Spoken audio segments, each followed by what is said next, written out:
Hi there, this is OpenSplit, and welcome back to another development update.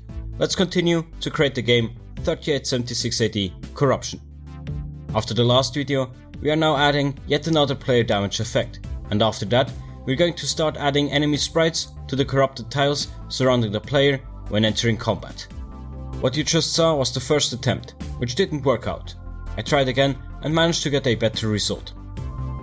Adding a flashing effect on the player sprite like this always strikes me as very old school, but in this case I think the effect doesn't really fit, so I had to come up with another idea. I thought a gradient would solve the issue, but this looks even worse than before. Let's take a different approach. Instead, we are going to make this a full screen effect. That will work out better.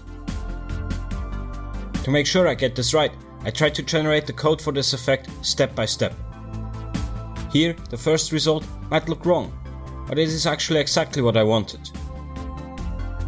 We can now update this basic implementation and use a circular gradient to make this actually look good. Finally, we also switch between damage types, flashing blue for fatigue and red for wound damage.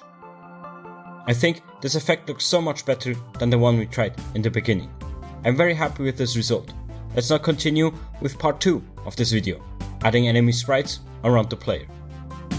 We can now update and rearrange our checklist and start generating the next feature.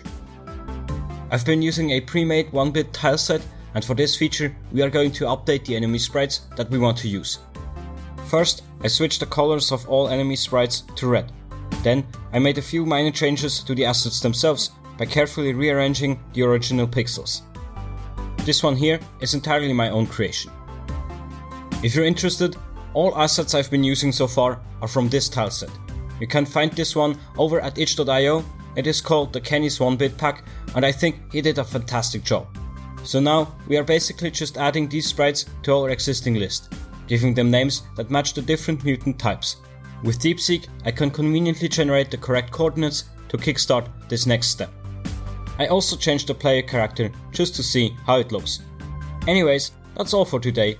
Thank you so much for watching. Please leave a like, share the video, smash that subscribe button, post your thoughts in the comments below, and I will see you very soon. Bye!